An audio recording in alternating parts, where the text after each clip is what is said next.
এই মুহূর্তে দেশের রাজনীতিতে সবচেয়ে বড় প্রশ্ন হচ্ছে যে নির্বাচন কবে হবে, এবং এ নিয়ে একটা ধারণা সবাই কিন্তু পেয়েছেন। রাজনৈতিক দলগুলো পেয়েছেন, সাধারণ মানুষও পেয়েছেন। কে দিয়েছে ধারণাটা? খোদ সরকার প্রধান ডক্টর ইউনূস দিয়েছেন। উনি একাধিকবার গত কয়েক সপ্তাহের মধ্যেই, খুব বেশি দিন দেরি নয়, গত এক সপ্তাহ দুবার অন্তত উনি বলেছেন যে এই বছরের ডিসেম্বরে নির্বাচন হতে পারে, ডিসেম্বরের মধ্যে। স্পষ্ট করে তারিখ ঘোষণা করেননি, কিন্তু সে ধরনের একটা ঘোষণা উনি দিয়েছেন। এবং নির্বাচন কমিশনকে আমরা দেখেছি, তারাও বলেছেন যে ডিসেম্বরে নির্বাচন হবে, এটা মাথায় রেখেই তারা সব ধরনের প্রস্তুতি নিচ্ছেন। এ পর্যন্ত আমরা সবাই জানি। কিন্তু এর মাঝে আজকে একটা নতুন খবর আমরা দেখতে পেলাম। সেই খবরটা কি, যে সরকার থেকে পদত্যাগ করা উপদেষ্টা, যিনি নতুন পার্টি জাতীয় নাগরিক পার্টির আহ্বায়ক হিসেবে দায়িত্ব নিয়েছেন, তিনি সম্প্রতি রয়টার্সকে একটা ইন্টারভিউ দিয়েছেন। সেই ইন্টারভিউটা আজকে বিভিন্ন মিডিয়াতে আমি দেখতে পেলাম, এবং সেখানে উনি কি বলেছেন? তিনি বলেছেন যে অন্তর্বর্তীকালীন সরকার এখনো জনগণের নিরাপত্তা পুরোপুরি নিশ্চিত করতে পারেনি, দেশ এখনো অস্থিতিশীল, তাই এবছর নির্বাচন অনুষ্ঠান কঠিন হবে। তিনটা সেন্টেন্স আমি আপনাদেরকে পড়ে শোনালাম। এই তিনটা সেন্টেন্স নিয়ে আমি কথা বলবো আজকে। আসলে সেটা হলো, উনি প্রথমত বলেছেন এই অন্তর্বর্তীকালীন সরকার এখনো জনগণের নিরাপত্তা পুরোপুরি নিশ্চিত করতে পারেনি। কেন পারেনি? এই প্রশ্নটা আমি করতে চাই। 7 মাস হয়ে গেছে, 7 মাসেও আপনি জনগণের নিরাপত্তা কেন পুরোপুরি নিশ্চিত করতে পারেননি? এটা কি আপনাদের ব্যর্থতা নয়? এই ব্যর্থতা থেকে বের হয়ে আসতে আপনারা কি খুব কার্যকর কোনো পদক্ষেপ নিতে পেরেছেন? আপনি যদি ঘরের মধ্যে ঘুমিয়ে থাকেন আর বলেন যে কিছু তো হলো না, কেন হলো না, এর জন্য কে দেয়, তাহলে তো ফল আসবে না। আপনাকে তো জাগতে হবে, আপনাকে তো হাঁটতে হবে, আপনাকে তো জনগণের কাছে যেতে হবে, আপনাকে জানতে হবে নিরাপত্তা নিশ্চিত করার দায়িত্ব কাদের, তারা কেন দায়িত্ব পালন করছে না, কারণটা জেনে তার প্রতিকার করতে হবে। আর কোনটা আপনি করেছেন? আপনি মানুষের জীবনের নিরাপত্তার চেয়ে বড় আর কি থাকতে পারে? আপনি সেই নিরাপত্তাই নিশ্চিত করতে পারছেন না বলে আপনাদের সঙ্গে এতদিন থাকা ব্যক্তি আজকে ডিক্লেয়ার করছেন। আপনারা স্বীকার করছেন না, কিন্তু উনি স্বীকার করে দিয়েছেন। সরকারের জন্য এর চেয়ে বড় ব্যর্থতার প্রমাণ আর কি থাকতে পারে? দ্বিতীয় ব্যাপারে উনি বলেছেন যে দেশ এখনো অস্থিতিশীল। 7 মাস পরেও বলে দেশ এখনো অস্থিতিশীল।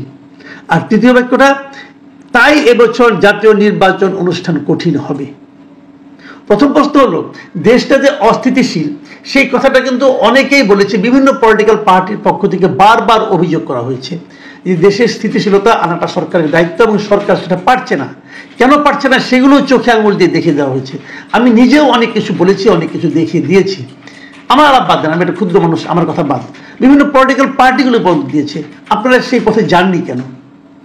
গেলে আপনাদের মান সম্মান যাইতো? আজকে তো আপনাদেরই লোকই বলতেছে দেশ অস্থিতিশীল। তারপরে এই লোকে ভার্ডিক্ট দিচ্ছে যে এবছর জাতীয় নির্বাচন অনুষ্ঠান কঠিন হবে। এইটার ক্ষেত্রে আমার একটা অন্য ধরনের আপত্তি। অন্য ধরনের আপত্তি এখানে যে নির্বাচন কঠিন হবে কি হবে না সেটা সরকার বলবে। Mister Nahid Islam, you are no more in government. আপনি এখন বাংলাদেশের নিবন্ধিত 42-43টা রাজনৈতিক দল আছে, আপনি তাও না। আপনি একটা অনিবন্ধিত রাজনৈতিক দল। আপনি নিবন্ধন পেতেও পারেন, নাও পেতে পারেন আইন অনুযায়ী দেখতে গেলে। তো আপনি পাবেন, হয়তো আশা করছেন, আপনাদের ক্ষমতা আছে, হয়তো পাবেন। নিবন্ধন না পেলে আপনার নির্বাচনে অংশ নিতে পারবেন না দলীয়ভাবে। তো আপনি ভার্ডিক্ট দেওয়ার কে যে নির্বাচন কঠিন হবে?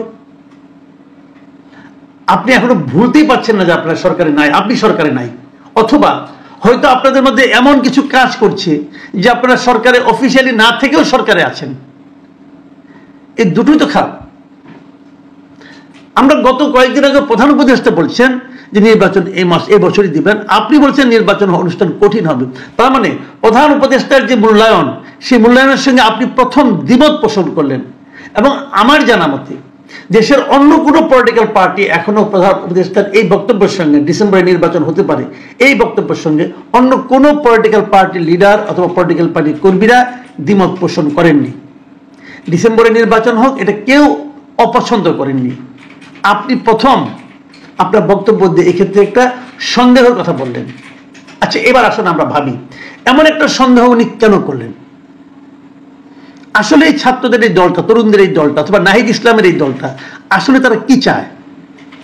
এই ধরনের সন্দেহের মাধ্যমে তারা আসলে তাদের মনের যে আকাঙ্ক্ষাটা সেটা ব্যক্ত করে দিয়েছে।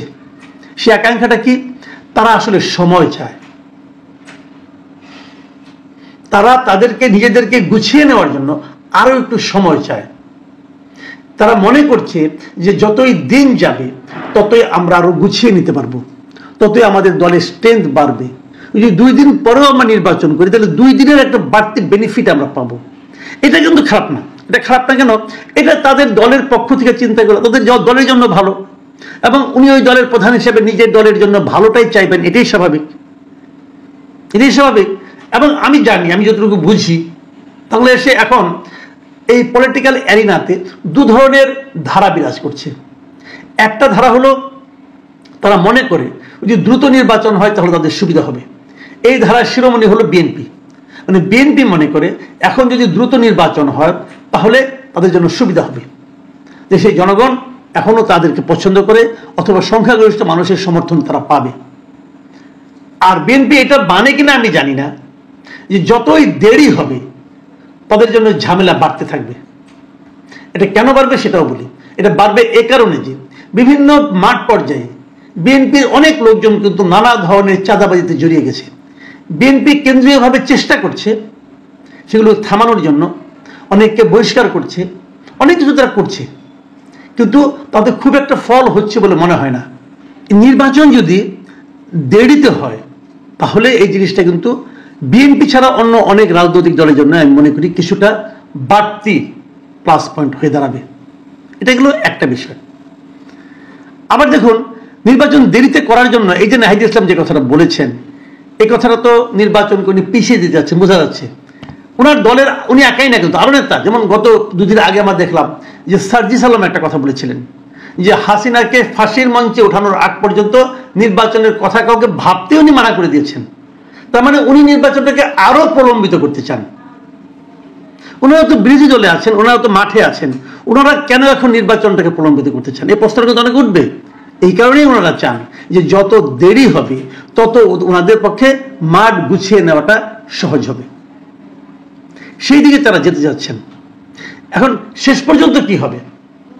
আগামী সময়ে জাতীয় ঐক্যমত্য কমিশন যেটা হয়েছে এবং এটা ইস্যু করে এবং অন্যান্য ইস্যুতে সরকারের সঙ্গে নিশ্চয়ই বিরোধী দলগুলো বসবেন, সেখানে ওনারাও একটা দল হিসেবে বসবেন।